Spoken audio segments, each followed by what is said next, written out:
There is nothing that we can give a wild animal in captivity that they need. Not one thing. It's absolutely tragic. The Shambala Preserve is a sanctuary where we rescue big cats, the exotic feline, who have been born in the United States to be sold as pets. And of course, this is an insane idea. You're taking an apex predator and saying, let's make a pet out of it. There are so many people who are able to buy them. You can buy them on the internet, you can look in a newspaper, go to a swap meet, and you can pay whatever you're foolish enough to pay. And of course, there's nothing cuter than the little cubs. Nothing, I mean really, they are so cute. And so many people just say, oh, I want one, I want this little tiger. And they most likely have not done any research as to what is this animal? What is it going to grow up to be? And very often, by the time they're a year and a half old, they can't handle the animal. We have animals here that came from other states that the people couldn't handle them, so they just opened the door and let them out.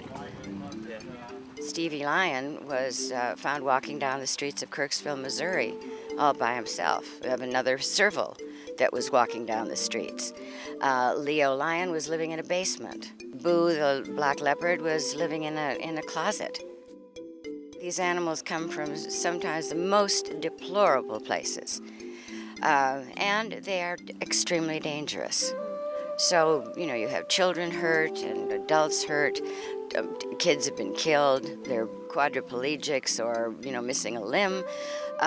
These are insane actions when these animals are allowed to be sold as a pet or for any kind of personal possession. Started in 1969 and 70. I did 2 films in Africa. And during that time, environmentalists were saying, if we don't do something right now, that was all those years ago. Mm-hmm. If we don't do something right now, by the year 2000, the wild animals will be gone, just due to encroaching civilization, sport hunting, and of course, worst of all, poaching. Mm-hmm. And a lot of awareness was going out, and we learned about the plight of the whale, the panda, the tiger, the elephant, and other species that were diminishing in numbers. And my then husband was a producer, and we thought, let's do a movie.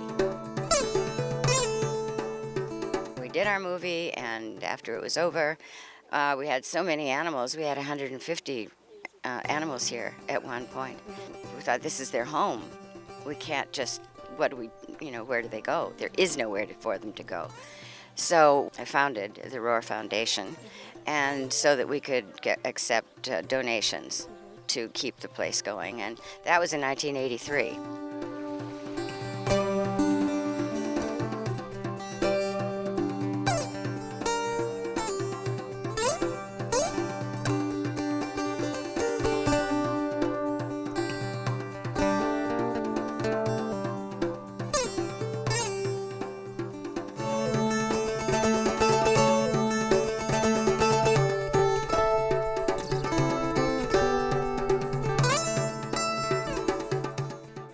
I came here, we were filming a movie, they were filming a movie, the movie Roar. I was a welder, and so I just pulled down the driveway and said, I can build anything.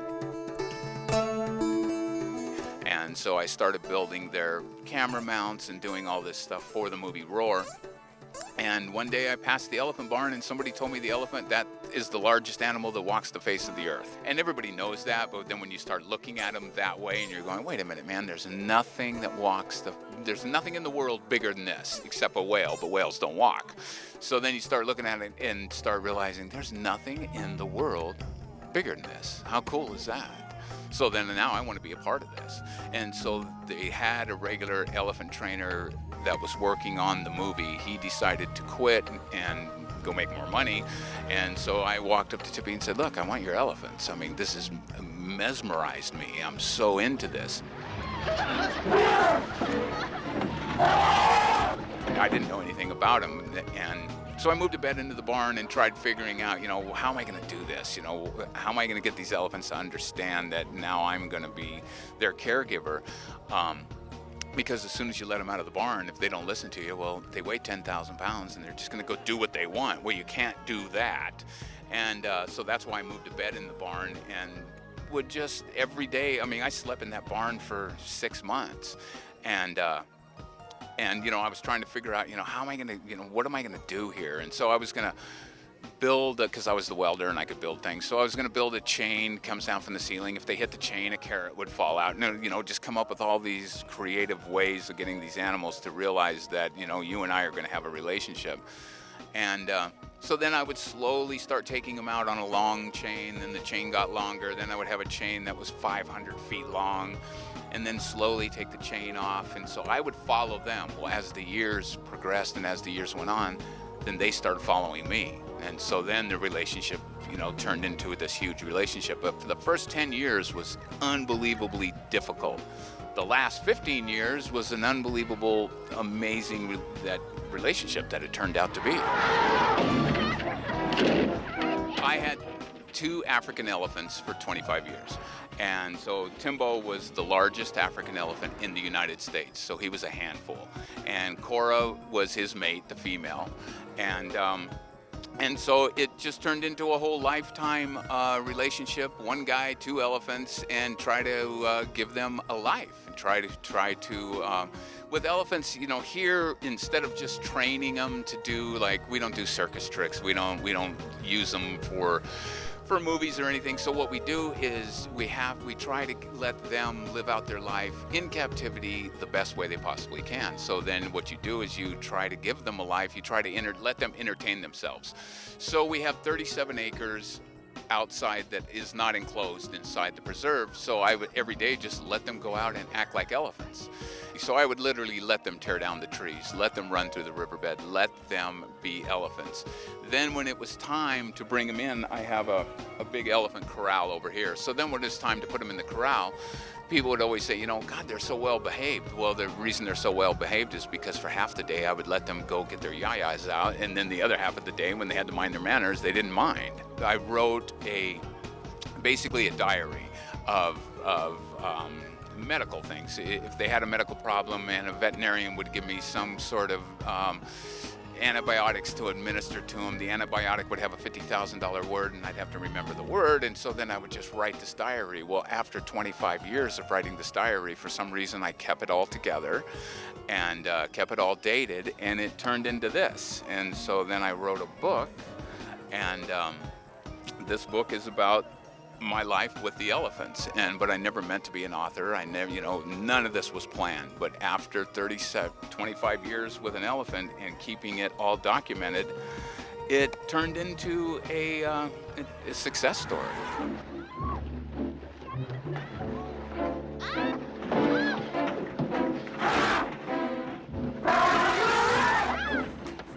The work we do here is so amazing. You know, bringing in these animals and giving them a home for their life. We try to, you know, really make their lives as interesting as we can. They're not just in an 8x10 cage or whatever minimum California Fish and Game has. We far exceed that. And the tigers all have a body of water, whether it's the river, whether they're on the lake, whether it's a pool. You know, whatever, they all, because that's very important for the life of a tiger. We move them around from one compound to another, and so that, you know, they're not in jail. And they have a different body of water, a different tree to climb, different neighbors, and it's really, we try to do really good things for them. And we have to raise $1 million a year. And, you know, and that amortizes itself out to approximately $75,000 a month. We have a wonderful adoption program where you can adopt one of the animals, and the first Saturday of every month you can come and see that animal. And we throw the great big bones with lots of meat on them over the fence, and then you see a different side of these animals, because they're, you know, they're predators. And they're sure that they're never going to get another meal, and they want theirs and yours and everybody else's too. Being a wild parent is being part of the adoption process at Shambala, and you can adopt any one of the cats here. You pay a monthly membership fee. You can come once a month and visit the cats and learn all about them and how they got here, what Tippi's doing to help better their lives, and how things can move forward for them here at Shambala. So which cat did you adopt, and what's the name of the cat? I adopted 2 cats. I adopted Boo and Tabitha. Tabitha is a mountain lion, and Boo is a black leopard, and is right behind you. So what are some of your favorite things about coming here and visiting? You know, I worked with Tippi, and that's how I got introduced to Shambala, and I just think what she's doing is very important. It's wonderful. It's something that I wish more people knew about, and it's one of the very, very few places that exist to help animals that have been abused or abandoned, and it's wonderful. I like being a part of it, and it's fun to come out and see them and see what your money's doing to help things work.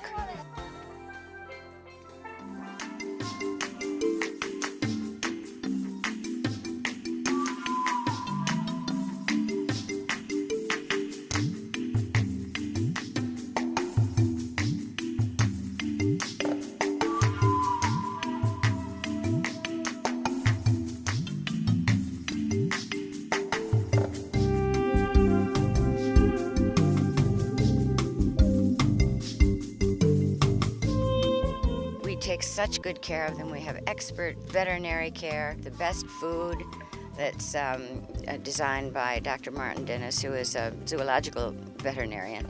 And he has designed different zoological diets for the exotic feline, for bears, for primates, for reptiles, all the different species. And you see a uniformity of health, which is extremely important to us. When they're checked every day. I live on the preserve, and when I hear a fight at night, I kind of zero in on what area was it, so that my staff can go in and look and check these animals. We don't have any physical one-on-one contact for them, with them. And so when they do find something, our photographer takes a photograph of, like Zoe's eye had some problems, so he took a photograph of her eye and blew it up and emailed it over to one of our vets, and that way they're able to say, no, wait a few days, or bring her in right away, or whatever. But the entire place is geared to keep these poor animals, who shouldn't be in the United States anyway, from suffering anymore. The people who are saying that they are conserving the animal, it's a scam. It's an absolute scam. It's because they want to have these little babies.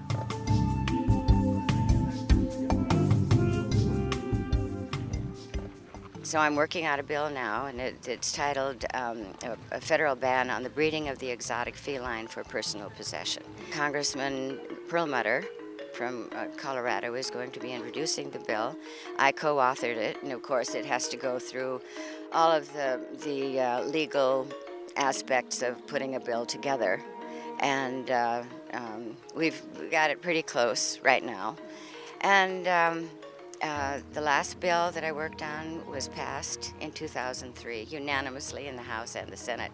So I feel that there has been a great deal of awareness about the danger of these animals. And it's not their fault.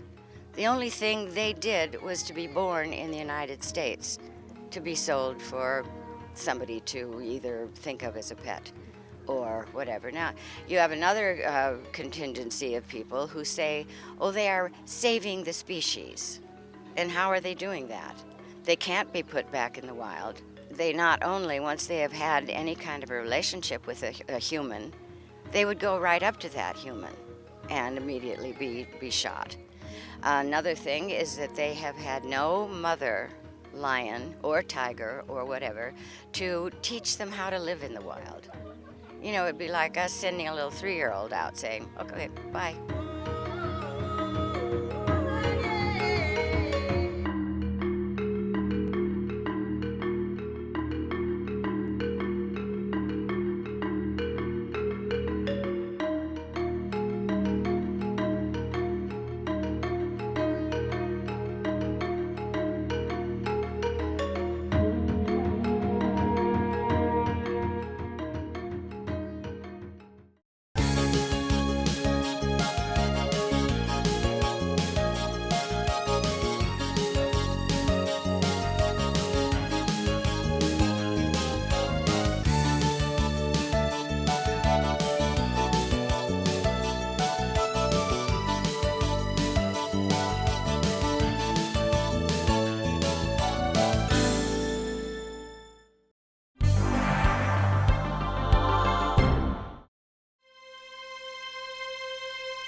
Lions, tigers, leopards too, panthers, cheetahs, but no zoo will harbor these unwanted few. What will you do? What can you do? Born in captivity, depending on humanity for all their needs and all their care. What will you do? What will you share? Orphans many, some abused, cast aside, no further use. But there's a place where they can go, a place of refuge you should know. Shambala, let me take you to Shambala, our haven safe from harm, where lions can roam free. Shambala, it's a healing place, Shambala, where all the animals live with dignity.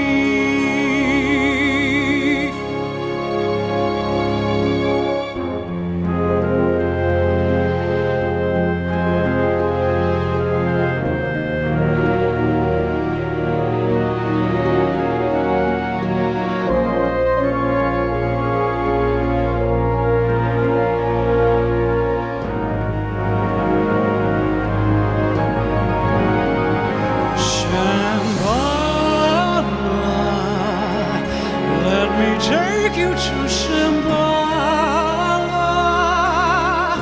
a haven safe from harm, where lions can roam free, roam free. Shambala, it's a